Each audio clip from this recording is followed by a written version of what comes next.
Hi, I'm Charlie Collins, and this is the Donegal Sport Hub Donegal Daily Championship Podcast. And a very good evening, and you're welcome to our Championship Podcast here on Donegal Daily Donegal Sport Hub with the Michael Murphy Sports and Leisure Championships. And a word for our sponsor, Donaf Construction, over in Boston, Massachusetts. Thanks to Paul Freed for his great support. We really appreciate it. Well, it's been an extremely busy weekend, so it's going to be a busy show as we look back and look forward. I'm delighted to say that John, Haran and Danny O'Donnell have joined me. And we're going to start with the Senior Championship, guys. We're down to 4. We had 4 quarter-finals at the weekend. 17 goals and 90 points, John, in those 4 matches.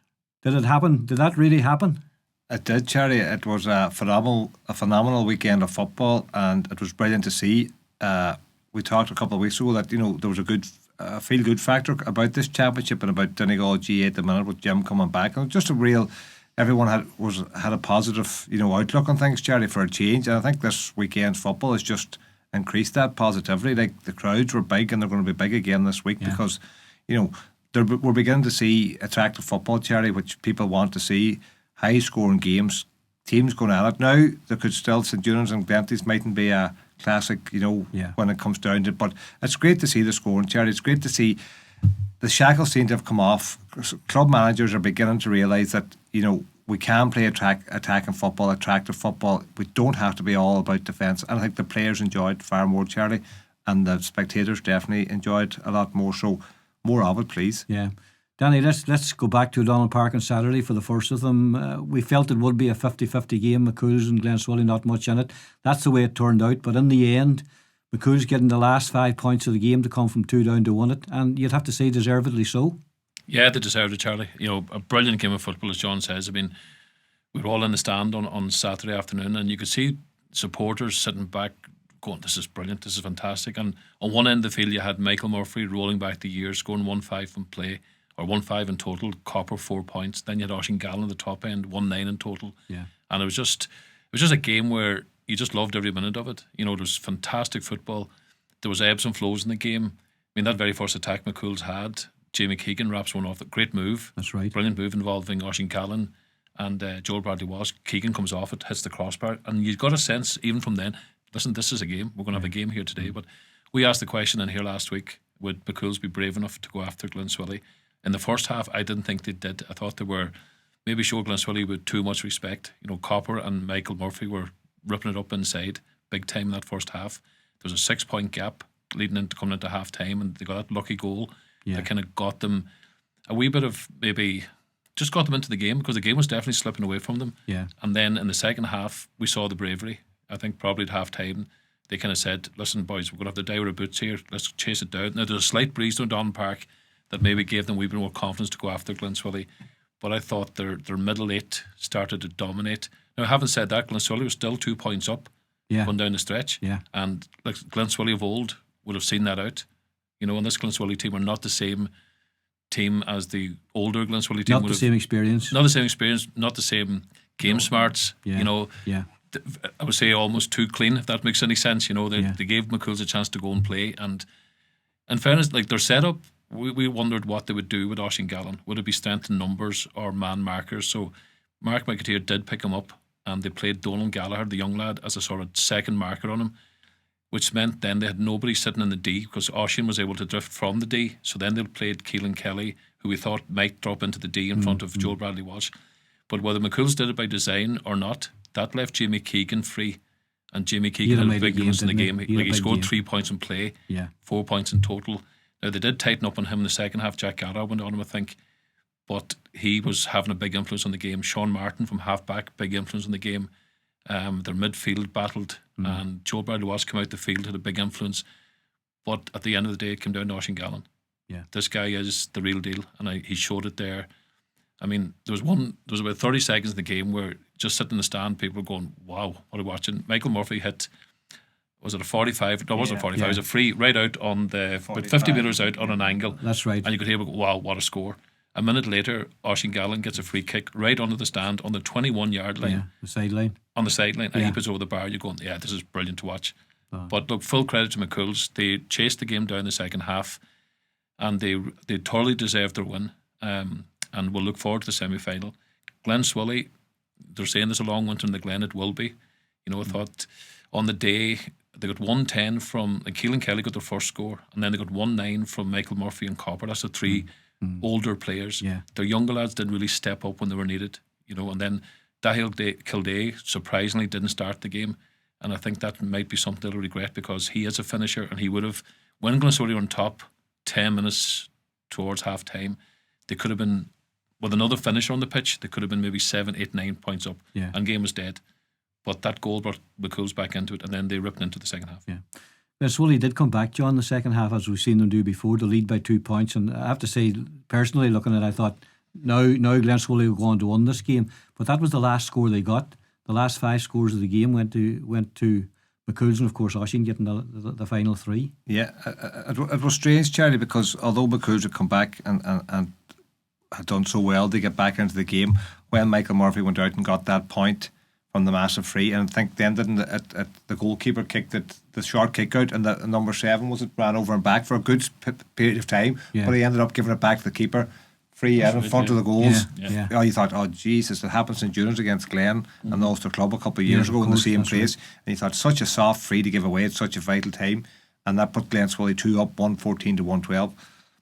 For all the tea in China, Charity, you would have thought Glensoley would have held out, but you know, fantastic heart from McCool's just to keep going. They had the legs, there's no doubt about it. They had the fitness, Charity. They had the legs in Glensoley in the second half. They never stopped competing.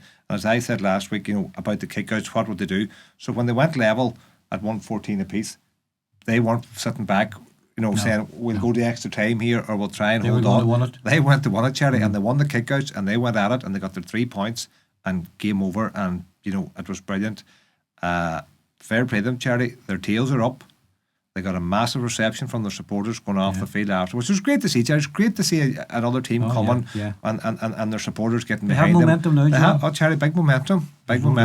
No doubt about it. And with Oisin Gallen, as I said here, I marked it at the start, you know, with a player on form like that, you never know what can happen. Yeah. We headed up the convoy then, and a dull first half, Danny, to say the least. Good start for Airua. They got the goal and didn't do much. But St Eunice didn't do much in that first half either. No, they didn't. Look, St Eunice in that first half were very, for me, uncharacteristic. Okay, you can say they played the way they normally play against mass defences, over and back, possession based, blah blah. But they were sloppy at it, and that isn't like them. You know, their boys slipping and sliding. They gave the ball away maybe 3 or 4 times on loose hand passes, and that gave Airua the counter attack that they were looking for. But the second, I never thought they were in danger of losing that game at any stage. I know John might disagree, but I didn't see it, because in that first half, Airua sat with their 14 behind the 45. Okay, now if ever Unions were vulnerable, it was last Saturday night. They conceded a sloppy goal in the very first attack. They're 3 points down. They're playing into a slight breeze, wee bit of rain. That was Airua's chance to go after Unions, and they sat in behind the 45 and allowed Unions to play the ball over and back and keep it for long spells. And it wasn't Airua overturning Unions. Unions overturned themselves with sloppy hand passes. So I thought that was an opportunity for Airua to push out another 10 or 15 metres, put more pressure on the ball, maybe around the middle third, get your turnover higher up the field, and then you get at the heart of the Unions defence. But they didn't have the confidence to do that. They sat in behind. And as I said, I didn't think Unions at that stage were in any kind of trouble, because to me they played in that 15 minutes before half time. I think they looked at it and went, listen, if we don't concede much more, we'll take it in the second half. So Eunice, to me, overkept the ball at times intentionally, just to keep the ball. When the second half comes, they probably knew Niall O'Donnell was coming on at half time. Yeah. Right? So they looked at, we're 3 points down. Niall's on the pitch in the second half. We have a bit of a breeze. We'll push up with the Airua kickouts and we'll dominate the second half. They destroyed Airua on kickouts in the second half. Scored 111, I think, in that second half. Really impressive second half performance. Oh, very much. Day and night compared to the first half. Yeah.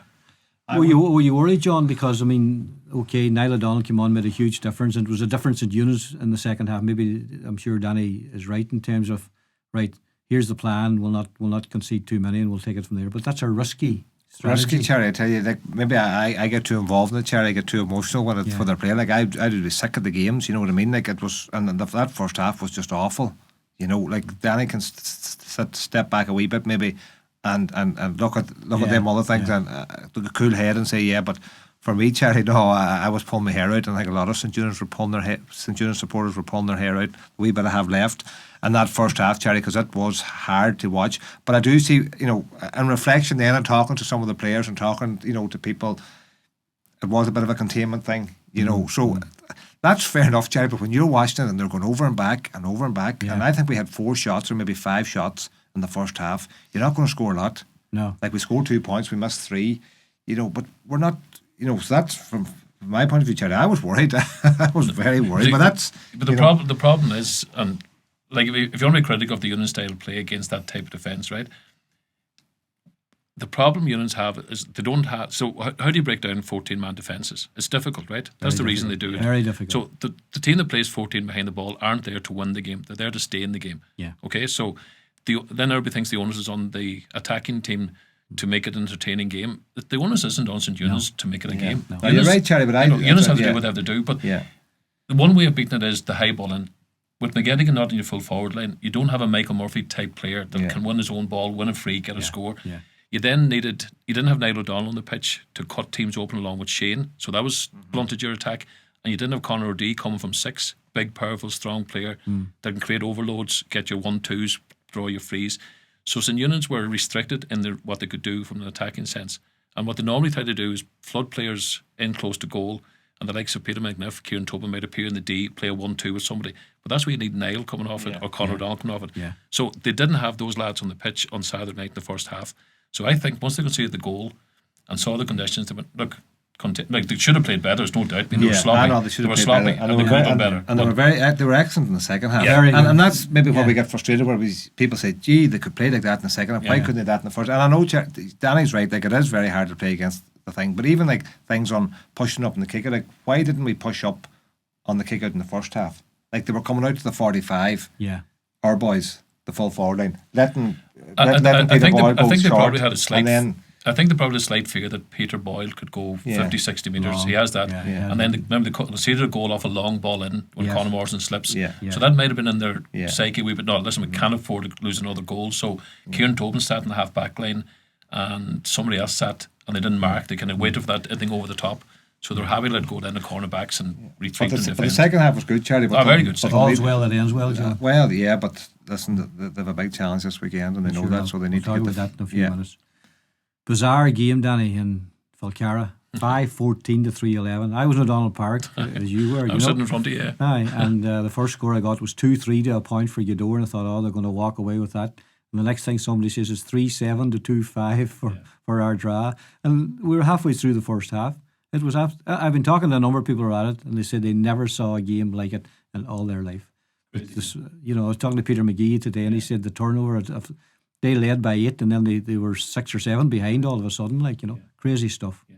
But this is the reason some teams set up defensively, because if you play an open game in the modern game, the players are so well conditioned and such pace that if you get past, if you can take a man on one-on-one, the whole thing opens up. And I think Gweedore with Darrow Boyle in the first couple of minutes, he stepped inside his man, ripped through the middle, and everybody then was marking their own men, just opened up.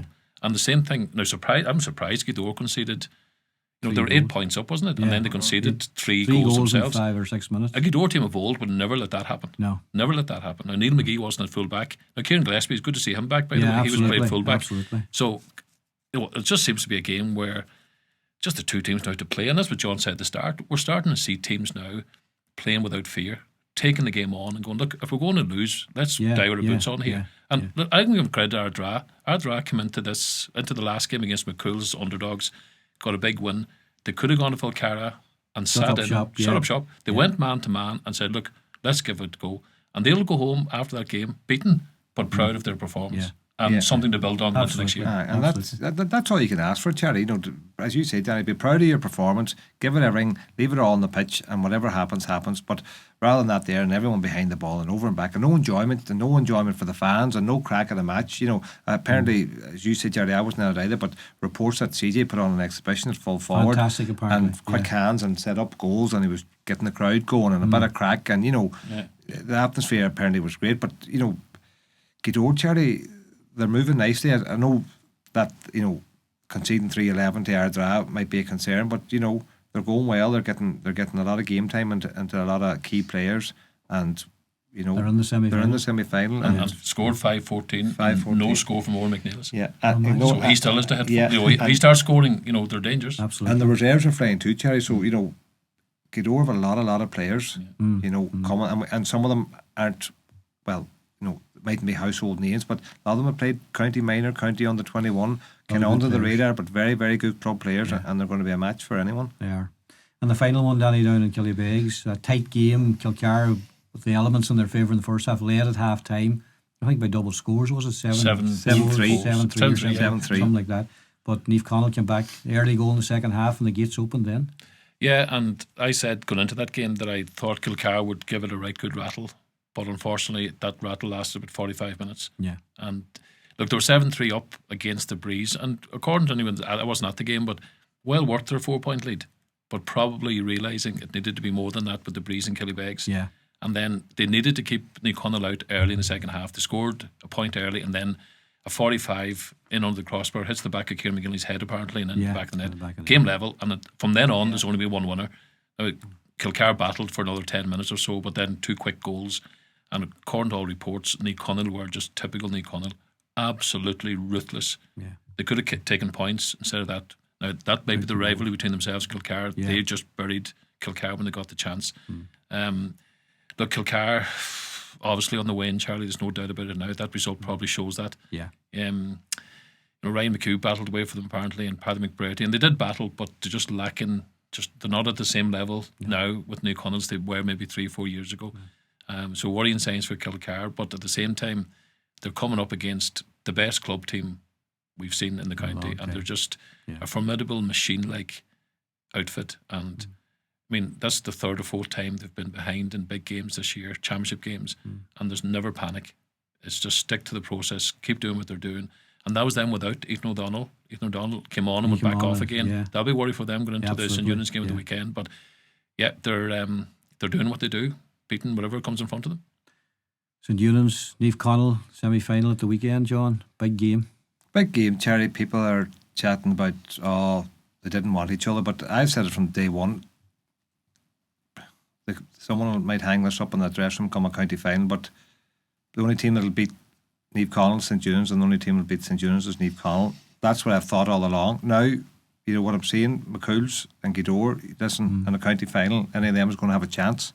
A big chance. They're going to be big underdogs in a great situation. They will, but so that I've always said that, Cherry, that's the way I've read this championship from early on. Now that could come back to bite me, but on the form, it's St Eunan's against, and I don't think it matters whether they play in a semi-final or a final. No. They're going to have to beat each other to win a championship. So there's no odds. A big clash, Cherry. St Eunan's won the county final 2 years ago. Niamh Connell won it last year. St Eunan's were sore after last year's final, not with Niamh Connell. Niamh Connell did nothing wrong, but with the referee and the linesman and the decision that was made just before half time that Shane O'Donnell was sent off. And that was a big blow. We only lost it by a point, Charlie. When you go down, the brass tacks, we only lost it by a point. And if Shane was on the pitch, I think St Eunan's would feel that we could have got over the line. So there's a lot of hurt there, Charlie, but heart's not going to win you, a match. You have to go out and play. Yeah. You have to deliver for the 65 minutes that the game is going to be on. So St Eunan's are going to have to deliver, Cherry. Niamh Connell have got the upper hand of them this last few years. There's no doubt about it. In semi-finals, them few semi-finals over COVID and that there, and then we got the win in the final in 21. But people can say, was that a kind of a freak result? Because Glenties won it again last year. Glenties won the league final this year comfortably enough. We put it up to them over there in the group stages. But, as Danny says, we led them comfortably 6 points, but they never died and they came back and comfortably got back into the game as they do. So it's all to play for, Charlie. St Eunan's are going to have to bring their A game to beat Niamh Connell, and I think they'll know that. If they think anything different, well, then they're barking up the wrong tree, because Niamh Connell are just so experienced at this stage, Terry, that it's going to take a very, very good team to beat them, and they'll need to play very well, because as Danny says, and we all know, they don't panic, they don't get spooked if they go 5 or 6 points down or an early goal or if a man sent off. They've seen it all before, Terry. They've been around the block, a lot of good players, a lot of quality players, and it's just the experience, Terry. It's the know-how that they have that I think is the big thing that they have, plus quality. People can chat about these players and that players, but Jason Campbell, Charlie, is an unsung hero. Like, he's marks the best players every day, and there's not a word about him. But, you know, no one gets much change out of him. Yeah. Them Dohertys, you know, Ethan O'Donnell should be playing county football for the last few years. You know, Kieran Thompson's a star. Leo McClune, as I always say about Leo, he mightn't do a lot, but what he does, he can always come up with a big play and a big game, Charlie. Yeah. He'll get a goal out of nothing. He'll catch a ball when it needs to be done. He'll do something big. Anthony Thompson the same, you know. So St. Eunice are going to have to step up to them boys, you know, go at them and ask them questions, Charlie. I think St. Eunice have to ask Glenty's questions that maybe they haven't been asked this year, or maybe last year in the county final we didn't ask them. I don't think we ran at them enough. We were a bit too passive in the overback, Danny. I understand that it is a cagey game and it could be a cagey game, but I think we have to ask them more questions, you know, and go at it a bit more. But 50-50 game, Charlie, you know, I don't see anyone being favourites as such. Away. Just it's going to be come down to which camp would you rather be in, Danny? I think going into it, New Connaught will probably feel a wee bit happier about where they're at. The games they've played, the teams they've played, the way they've won those games, coming from behind, being tested. St. Eunice will come into it with wee concerns around Conor O'Donnell not playing last weekend. Is he available this weekend? He's a big player for them. As Conor Senior. Yeah. Niall came on at half time. He needs to be on from the very beginning. I'm sure he will be this weekend. Aaron Denny didn't start for them either. He's a big player for them. Look, I can't wait for this game. I think, you know, if we're going along to McCool Park on Sunday expecting a spectacle of 115 to 116 at McCool's Glenswilly stuff, not going to see that. But from anybody who's into the tactical end of things or matchups, it's going to be fascinating to watch, because they know each other so well, and there'll be a lot of conversations out in the field amongst players about what do you do here, what do you do here. The game is so tactical now. When St. Eunice got the upper hand 2 years ago in the county final, it came off chasing down the New Connaught kick out, and they got an early goal which gave them that wee bit of a platform to go and play with confidence from then. I think St. Eunice, to win this, have to go at New Connaught. Yeah. Do I think they'll do what they did in the group game? That's why I asked the question last weekend. Was that a one-off away from home in New Connaught's backyard, let's make a statement, or was it something that they were looking to try and do further down the line? We'll find that out on Sunday.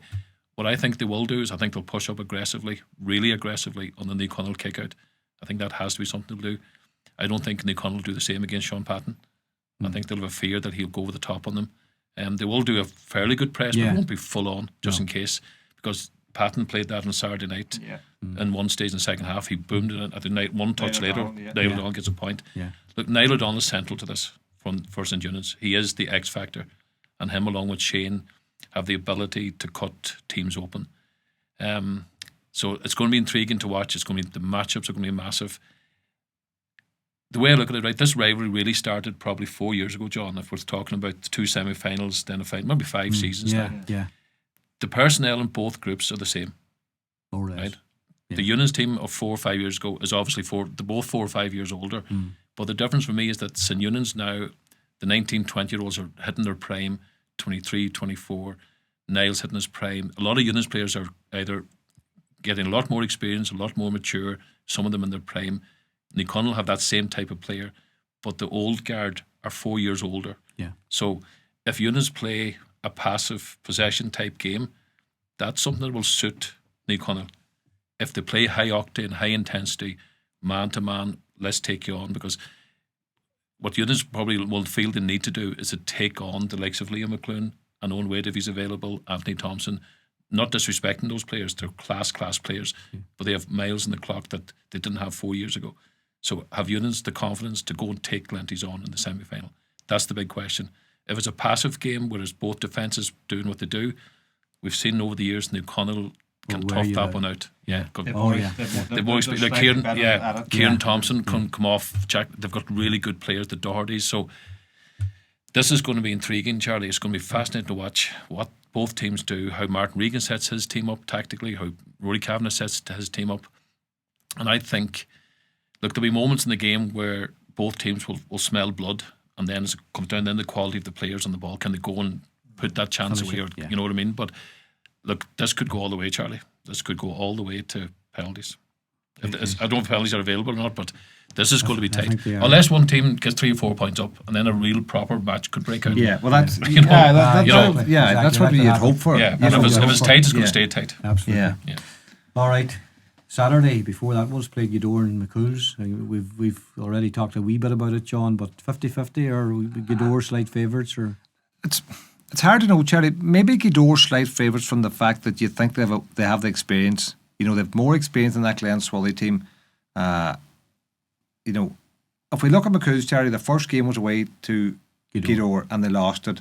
After that, they started progressing nicely. Got a draw against Kilcar, which was, as we said, was a good result. Yeah. Bet Glen Swilly. But I think this is another step up for them.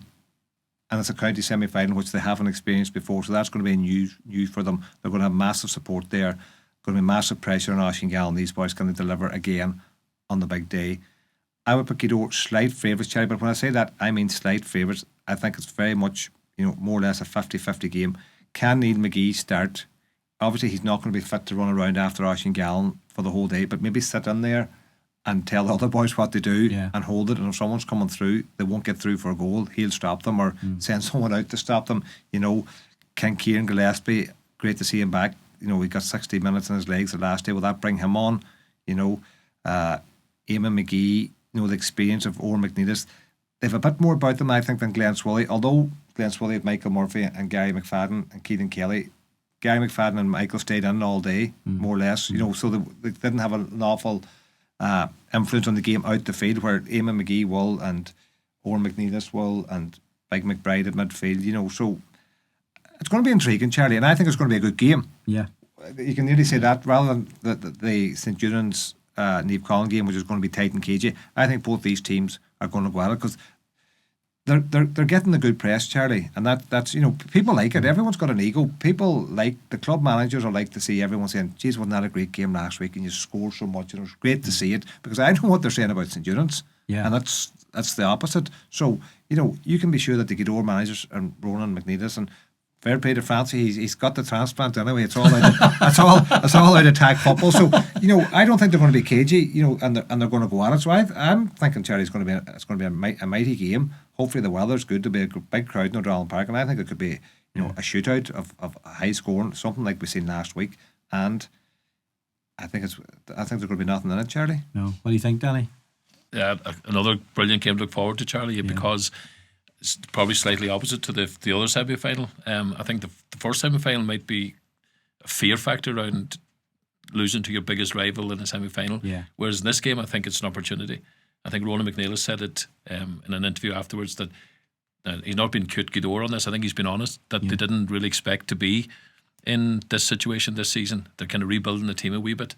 So they're 60 minutes away from a county final. So they're going to attack this game 100%. And McCool's, just the way they're, just something Roisin Gallen said in an interview after the game, and maybe yourself, he was chatting to Charlie, on about their mentality. He said, people writing us off, we don't care what people think, we know how good we are. And they have a belief, and that comes from that inter-county experience that he's bringing, the dressing room that he shared with the likes of Michael Murphy, where don't be shy, boys, don't be scared of playing, go out and play. And Gallen is playing football the way he wants to play football. Joel Bradley was doing the same thing, and to be fair to the McCool's management team, they're letting those young lads off the leash. Yeah, they're saying, go and play.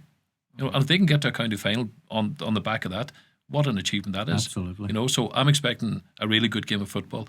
I tend to agree with John that Gweedore's experience could sway the whole thing, but I then go back to Oshingallen. I think if they don't tie Oshingallen up, they're not going to win.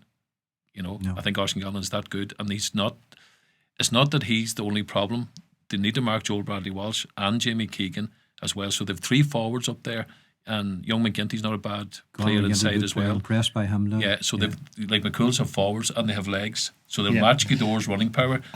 But then McNeillis is on the other side. Listen, it's hard to call that. It's hard to call. And if it does open up into a nice open game, McCool's will be happy with that because it takes the experience out of it, because the game could in a tight cagey game, Eamon McGee will do something smart, or McNeillis will do something smart, where another younger inexperienced player could give a ball away or panic and take the wrong shot. But in an open game, they'll all have space, they'll be running like hell, and it's a young McCool's team. Like someone said, there were 6 teenagers on the team starting lineup. So that's for McCool's going forward, Terry, it's a kind of a breakthrough year for this team and for the Donegal Club Championship, that if if McCool's can put up a good show, whether they win or not, but be in it with 5 minutes to go, it's a big sign that they're a team coming in the Donegal club, scene for the next few years. The experience from the Gees is going to be crucial. I know. They've been down the road a lot, and they won't want to get into a big massive shootout. And you still have a number of guys that won an Ulster title there. Absolutely. But great game, 2 great semis, Charlie. Charlie, just one thing there you said about, so you said it already today, and another pundit on a rival media station has said it too, that we don't have any rivals. Niamh Conaill are the best team ever. Like, to me, Gweedore won an Ulster Club Championship. No Donegal team has ever done that. No. And I think that's a wee bit disrespectful to that Gweedore team. They did what no other Donegal team did. You can say it was are you going to say it's a once-off? It was a fluke, Charlie. You're kind of looking that way. I wouldn't say that. I think it's a bit disrespectful. I think what people are saying is that the longevity of Niamh Conaill coming year after year after year. No club has matched the longevity of Niamh Conaill over the last number of years, John. Between making semi-finals, making finals, and winning the championship, like no other club in the county. Okay, you can say Gweedore's was a one-off. They went and fair played it, and they went and won an Ulster title. But where have they been since? Where have they been since? I know, but I don't know. They have the medal. No one else has it. He's offering Gweedore up in case they beat the final. No, I just think it's Anyway, we're going to leave it there. By the way, right, go on, call it now. I'm going for McCool's. You're going for McCool's, Danny? I'll go for Gweedore. Okay. Paddy Mullen. Never worry, Paddy Mullen. Oisin Gallen said to Paddy Mullen, he says, "Fair pity, Paddy, the only one that believes in us." So he says, "Fair pity, keep tipping us." So St Eunan's Glenties. I'd have to go for St Eunan's, Charlie, but Danny. Draw. I can't call that game, Charlie. And anyone that calls that game is either going to be in the Eunan's camp or the Conaill camp. Yeah. Anybody neutral is almost impossible to call. Well, I won't call it either then. Right, just to confirm that the Saturday is in O'Donnell Park at 4:00. Gweedore versus McCool's, preceded by Gweedore versus McCool's in the B Senior Championship, and then on Sunday in McCool Park, Rua against Kilcar in the B Championship at 1:30, followed by St Eunan's against Niamh Conaill at 3:30. John, isn't that right? Yeah. We're looking forward to it, that's for sure. There's a relegation playoff on at the weekend as well. 2 of them, in fact, Milford versus St Knowles in the senior, and Burt versus Niamh Breed in intermediate. Saturday they're down for, but we don't any world fixture or venues. No world venues. Right, let's go back to the weekend then. Saturday and Sunday in O'Donnell Park. Danny, you were there for both of them, like myself. Downing's pipped Termon at the post with that late goal by Gooch, Kevin Doherty. And then Fanet Gales looking as if they were going to win that game in normal time, and probably should have won it in normal time, faded. But that might be a disrespect to Malin, who came very strong in extra time and looked very, very good. What did you make of them? I thought the two of them were fascinating matches because of the tightness of them. There was nothing more than a couple of points in any game, went to extra time. So games that go to extra time tend to kind of last longer in the memory because of that. But in the first game, I thought Termon were marginally the better team, and I think they'll have huge regrets.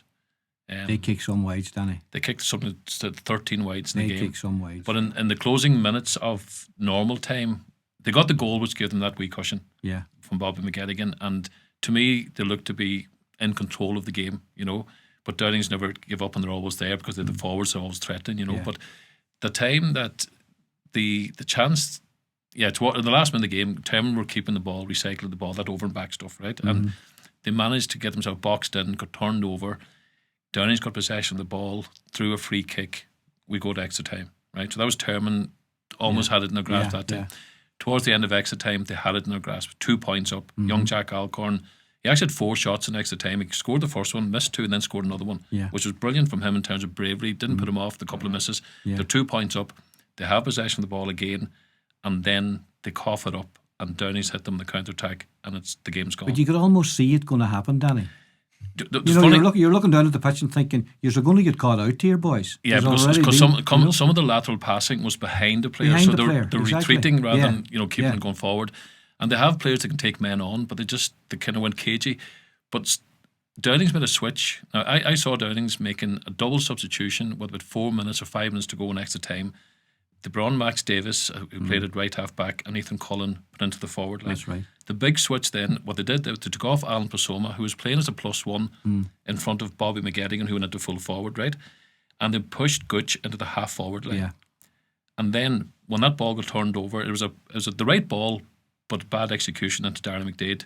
Down at his feet, he doesn't collect it, spills it. No chance. Then they have the runners through the middle because Pasoma's now off, and they have, instead of having a +1, they have an extra player in the middle of the field. Gooch is up in the half forward line instead of the half back line, and then they run through the middle. They did it earlier in the game, and McSharry pulled them down for a black card. They didn't pull anybody down this time, and who gets on the end of the move? Gooch. Who was after been moved 20 metres up the pitch. So inspired stuff from the sideline or luck, who knows? But the double substitution created a different scenario in that middle third of the field, which allowed Downings to get runners through the middle, and Gooch, who would have been in the half back line without that substitution at the end of it. And Downings were rewarded for hanging tough, staying in the game, really defended well against good determined forwards. Did the same in the league final last year against Malin, hung tough. That's right. And got a last second free kick Johnny to win it. Morelli, So massive credit to Downings to come through that game, because Termon were the slight favourites coming into it and had the game in their grasp twice and let it slip. 14 ways, John. You can't complain. You can't complain. You can't complain. No, Danny says Termon marginally the better team. I'm not saying they were the better team, but they had a lot more possession, Charlie. I was parking cars, but I was watching it too. Like, they seemed to have a lot of ball. Downings were living off scraps. I think in the first half, Downings had 6 attacks at 4 points. Termon had far more attacks, and they were only a point up at half time. Or was it Devils half time? 6 or 7 ways at dropping half-time, short, all that there. So to me, Charlie Termon will be disgusted. They'll be sick, because I think they had enough possession there to win 2 games. But as you say, the old thing of going too defensive, of hanging back, not going for it, and a 2-point lead. A 1-point lead, Downings go up the field and kick a point, and it's penalties. 2-point lead, they have to go for a goal. If you get the goal and you're out, sucker point's gone. So no, Termon won't be happy, Charlie. And as you say, Jack Alcorn had a great second period in extra time, kicking them points. But you think, Charlie, someone should have pulled your man going up the middle. Someone earlier on that move smelled the danger out the field. Make a good foul. It was Downings only scored next to time. That was a big one. No, Termon, Charlie will be disgusted. Absolutely. And that's 2 years now. That could be the new Cloughanady of intermediate football, Charlie, not getting over the line. But I hope for their sake they're not. Third time lucky, maybe next year. But they had a good young team there, Charlie, and they won that minor championship a couple of years ago, and they had high hopes for them. But we know what intermediate football's like, and once you're down there, it's hardly won. But Jamie Grant was a big loss. Huge loss. Huge loss. All right, Sunday then, as I said, Malin coming very strong in extra time. Again, will Fanac Gales look at it and say, when they were 1-7 to whatever up, we should 1-7 to 7, were they? I'm not sure, Charlie. I'm not sure, because they got that goal, which gave them a 3-point lead. Now, it was a bad goal from Malin perspective. The keeper played it out straight to Malin man. Darren McElwain logged the keeper. Fanad they looked like they were in control, but I would know that Malin forward line very, very well, and I always felt that if they got enough ball, they would get enough scores to bring the game around. Unfortunately, Fanad, Sparky had a very quiet game for them, and Darren McElwain and I think Sean Caird, number 10, were carrying the fight in that forward line for them. But they still had the lead going into the last couple of minutes. It was Malin that created the comeback.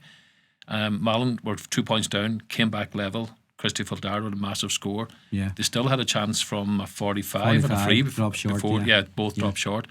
But then in the second half, in extra time, I said in here before, if you give the Malin forwards time and space, they'll do a lot of damage. And they got time and space in extra time, and like Zach Conlon scored 4 points over the course of the game. Christy Valdara stood up big time for them. Those 2 O'Neill boys were very impressive. Good players, Charlie. Really, really good players. And then look, the veteran Sean Kelly comes on at half time, plays in that sweeper role. He's driving them up the field. And the one thing you'll say about Malin, and you saw it there at the weekend, the support in the stands was something else. And there's a huge connection between the team and their supporters. You can see it when they got a couple of scores. They give it the big fists into the crowd, and the crowd responded. And when you're on the opposition, it's hard to deal with that. The momentum's all with Malin, and then they got the goal. But look, I'm up there, Charlie, and I'll be slagging them for years about not winning things and all that. It's all about a banter. But this team have created a real energy around the place. And Michael Byrne is in there, second year's manager. Know Michael well, and he's a really steady, good lad. And look, it's a huge excitement up there. I said that to Michael. The big thing now is managing the hype. managing the excitement. You know, this is the third intermediate final. They were there in 99 and got beat. They were there in 2001 and got beat. They've never won the intermediate championship. No, they won a junior back in 96. That's the only real silverware they've won. So this is their time now to kick on and win something. But they come up against Downings. Downings will be hard to beat. Hard to beat. Oh, yeah. Downings haven't won in 30 years. Yeah, and 1993. But funny on Malin, like, to me, the time they bet us in 2013 in the quarter final, we were county champions. I think they had a big chance that year, and I think they were too confident against Killybegs in the semi-final. They got caught because that was a good Malin team, very good Malin team. So it's funny, you know, they'd never even won an intermediate. And they could have been to a senior final. We'll chat more about it next week 10 years ago. That final's 2 weeks' time now, isn't it? 2 weeks' time. Intermediate B, by the way, semi-finals. Termon beat Burt and Neve Columba beat Buncrana, so it's Termon against Neve Columba in the intermediate B. Junior A championship, Danny, the Inishowen teams Muff and Moville played out an exciting draw. Went all the way to penalties, and Moville won it, I think 4-2 in penalties. What's the feedback from that one? Yeah, I was chatting to a few of the lads down there. Look, Moville went into it probably slight underdogs, but if you looked at the two teams on paper, you know, Muff were missing Keelan McColgan, for example, and I think the lad who was sent off was a Kevin Doherty or somebody who was sent off the previous week, so they were definitely weakened. But look, Moville have come from not from nowhere in this championship, but they've got their act together big time. And in that game the last day, according to reports, big performance from Danny Murphy up front. Used to play under Jimmy Guinness under 21s back in the day, so he scored 1-4. Nigel McMonigal came in off the bench at half time, experienced player, good player, really good player. And then they had that young lad Declan Diver apparently had a massive game in their full back line, picking up young McKinney. So Moville went into it as underdogs, battened down the hatches, defended, got the scores when needed. I think they brought it to extra time. Muff had a big performance with the likes of Johnny Toy. I know Johnny from in school, a good player. Muff will be disappointed, but Moville are on a run now, and when you build momentum, it's hard to stop. But the fascinating story around Moville management, I just read this in the local paper today. He comes from a soccer background. This is his first time ever managing a Gaelic team. I think they call him Pat McLaughlin, and he's John Quigg in from Derry City as coach. Hard to beat the soccer man. Yeah, so he managed the soccer man. He managed Greencastle to his own league title, and then they went to him, I think it was last year, to go on the Gaelic team, and he did, and here they are in a county final. Thinking outside the box, fair play. Michael Burns coming from a very strong soccer background as well with his dad. Shayborn, Shane was at the match. Yeah. And I didn't see him. Michael was telling me afterwards. Yeah. So, but Terry, go back, like the week before, I said the result of the weekend was Moville going to Neve Colin and beating them in the quarter final. That was a massive result. So obviously they've a bit about them, and you know, as you say, going in as underdogs against Muff and beating them. So their tails will be up, and there'll be big excitement down there for a junior final. And it's going to be Narossa. I have to say, I saw both St Mary's Convoy and Narossa on a weekend there. Whatever, the playoff in Balbafay between Narossa and Neve Connell, and I saw Convoy beat Neve Ulton, and I thought Convoy would be too strong for Narossa. Narossa beat them comfortably by 5 points, Danny. Declan had a bit of bother with the Google Maps, Declan Bonner, trying to find Killy Gordon, I think. But he got there. He got there eventually. Look, I would know plenty about that Narossa team, Charlie. We played them in a playoff last year to get promotion. That's right, I remember. They have a lot of good players. You know, Oisin Coffey, halfback, Aidan McHugh, and they made a couple of signings. No point saying they're not signings, they are. You know, in Aidan Hanlon scored 2-7. Aidan Swinney off the bench. That was a good signing. Good signing. Aidan Swinney off the bench. Yeah. To give them a wee bit. A vital point. Yeah, and the one thing about Narossa going into that game, and there was feisty. Narossa will go down that road if you want to go down there with them. Yeah. They'll play it any way you want. They'll go into this final, I think, as strong favourites. They might want to hear that, but they are. Yeah. They beat Moville by 15 points in a league game early in the year, so that'll suit Moville, for example, being the underdog. But look, Declan's doing. I mean, he's a pure Narossa club man. He's in there through thick and thin. He's now got him at a junior final against the odds because Convoy were talked up. Oh yeah, definitely. You I was impressed big fan with of them. Convoy. I was definitely impressed with them that day. And they turned them over by 5 points. So they're going to be hard to stop. You got to hand it to Declan and the club. I mean, it's the smallest club probably in the county. Absolutely, Terry. Exactly, and you know, you have to say that and fair play them because you can look at other clubs, Jerry, with far bigger picks and bigger populations, and not doing the same work. So you have to take your hat off to Narossa, and Declan are giving it all. good players. See, the forwards, Hanlon's a quality forward, played a county man playing at that level. Now, I know he's pushing on. Adrian Sweeney's as old as me, he's 47, so, but Hanlon's still a handful.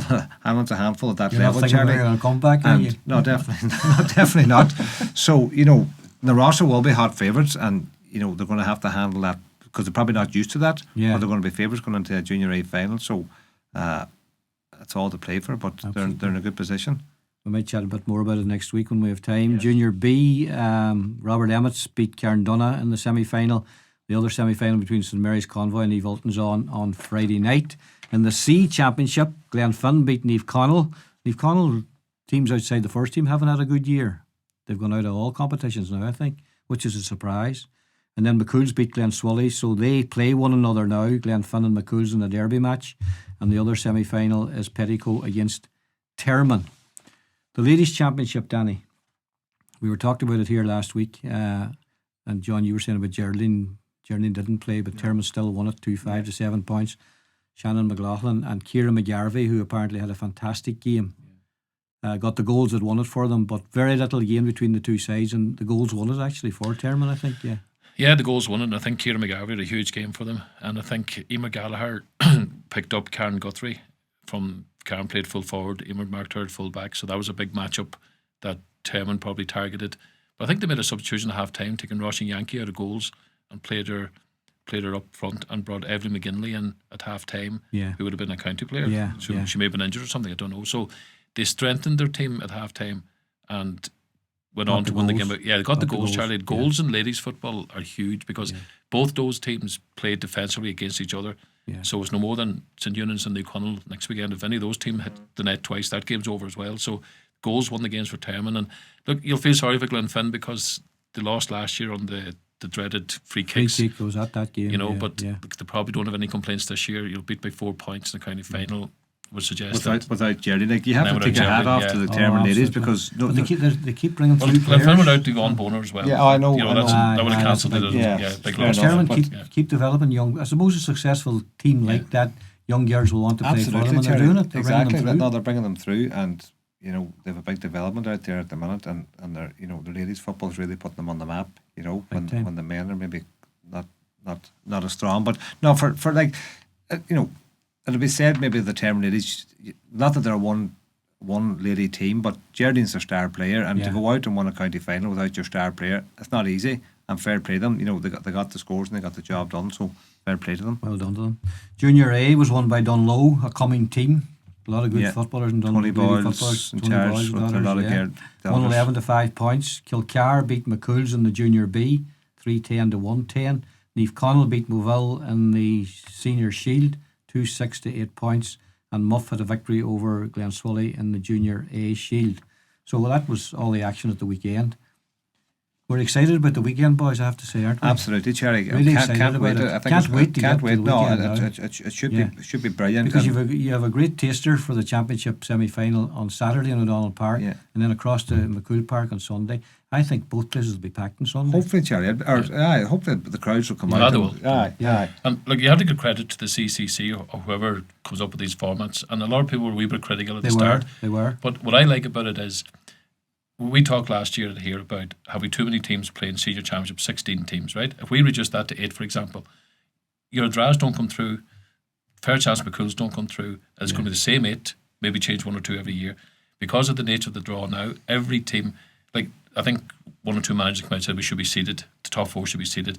I don't agree with that, because if you seed the top 4, the likelihood is they'll be the 4 semi-finalists. Well, that's what's happened. And that's what's happened up until this year. For the if you're a team now outside the top 4, you have genuine hopes of making a county semi-final or a county final. The Cools now have a genuine chance of a county final. Gweedore, genuine chance of a county final. And had they met with a seeded system, probably wouldn't have made that. If you had said at the start of the year, like McCool's could get to county final, I would have said, no, you're off your head.